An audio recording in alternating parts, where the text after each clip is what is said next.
Moe Norman. Unfortunately, just recently, Moe Norman had a problem and is not able to join us, but we do have a fantastic video about Moe Norman and with Moe Norman speaking. Very, very interesting golfer, has some very, very interesting theories. Many of you have heard about him, some of you have not, but he's a very fascinating individual in the world of golf. The moderator for this is going to be Craig Shankland. Let's give a warm round of applause for Craig Shankland, please.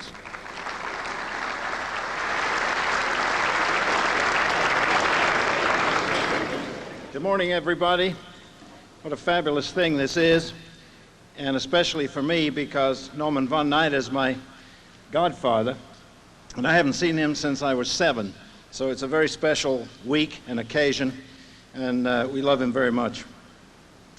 Moe Norman, I'm sorry he could not be here. Anyone who knows Moe, this kind of experience would frighten the heck out of him. But we did it with videotape. He truly is the world's greatest ball striker, quote unquote. He's a living legend, a golfing wizard. Tom Watson said he may be the most commanding ball striker in the game ever. George Knudson said Moe is the most sensitive player in the game. Peter de Bruyne said he's the greatest golfer who chose not to become a champion. Moe Norman rewrote golf's fundamentals. He has his own set of them, and they work. He's never missed a shot in his mind, and I, for 7 years, haven't seen him miss one either. Imagine, he says, how many millions of golfers the ball is choking to death every day. Not me, he said, not me. He has such a crystal clear understanding of and confidence in his own golf swing and abilities, and he can putt.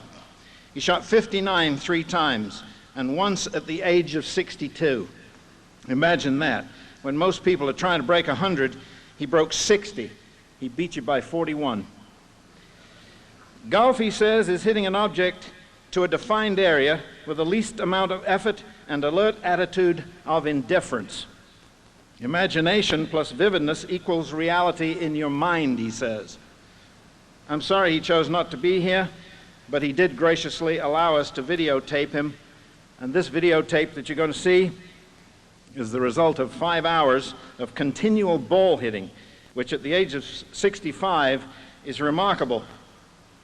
It was my task to go and edit out some of the hundreds of comments he makes during and after every shot. It took endless hours, 20 actually to be precise, and it was impossible to get everything he said in. We attempted to do some of that, and now you're going to hear and see the world's greatest ball striker.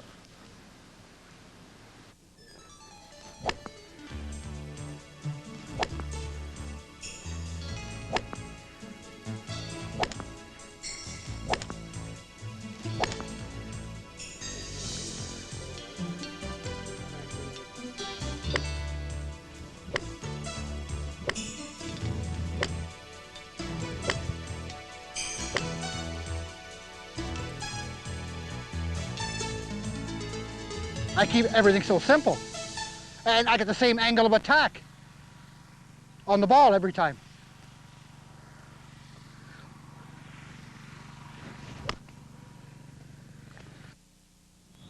What about this shot in terms of importance, Moe?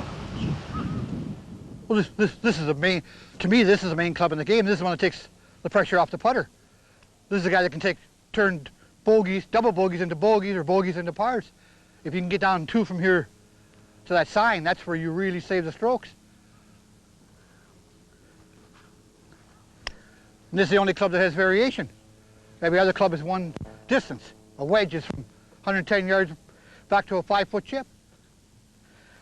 And that's strictly feel. You got to learn how to feel it in the hole. Hit it in the hole, feel it to the hole.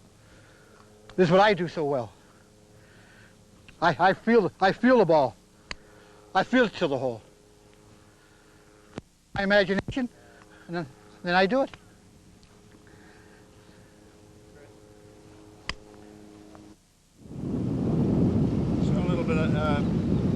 Shows a little bit about your grip, the way you hold the club, which is so essential to your performance. It's so good. It's so different. Well, I'm the only person that grips it in the lifeline of my right hand. I'm the only golfer living that's got it right up the lifeline of my right hand, not in the fingers. That's too flippy. That way I can't lose my angle.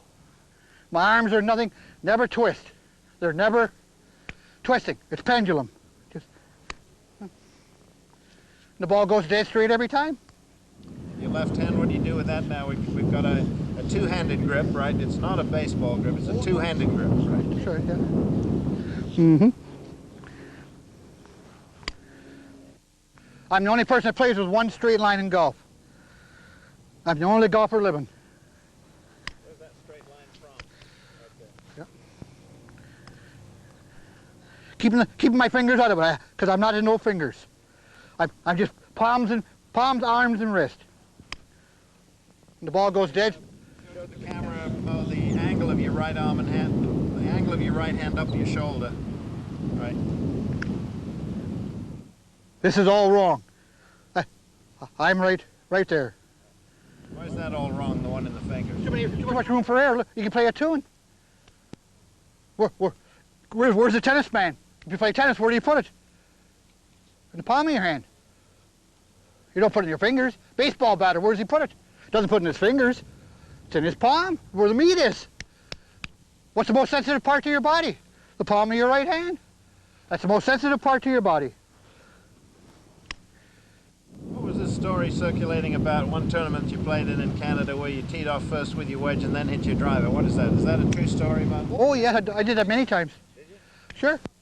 Just to give myself more variety. I was leading the tournament, get up to a driving a wedge hole, hit my second shot first, and my first shot second. Make a par birdie and go to the next hole. Make a birdie? Oh, a lot of times. When was the last time you missed a fairway, Bob? Just over 7 years now. All I see is the middle of every fairway, and that's right where I hit it. I never see the bad things, only the good things. That's all I ever see. So you said another thing about ball striking too was hitting into your left hand. Let's see your left hand. Would you show the camera your left hand, Mo, where your callus is? Because that's hit so many balls, 7 million balls or so, 4 million balls. And look at that callus, and that's really where the left hand takes the hit, isn't it? Oh, yes, way up here for me. With big grips in E3, yes. And then, oh, yes. Mm-hmm. Part of great ball striking too is where the divot comes with irons. Where do you, in your mind, where do you see that happening? The divot, way past the ball, 22 inches.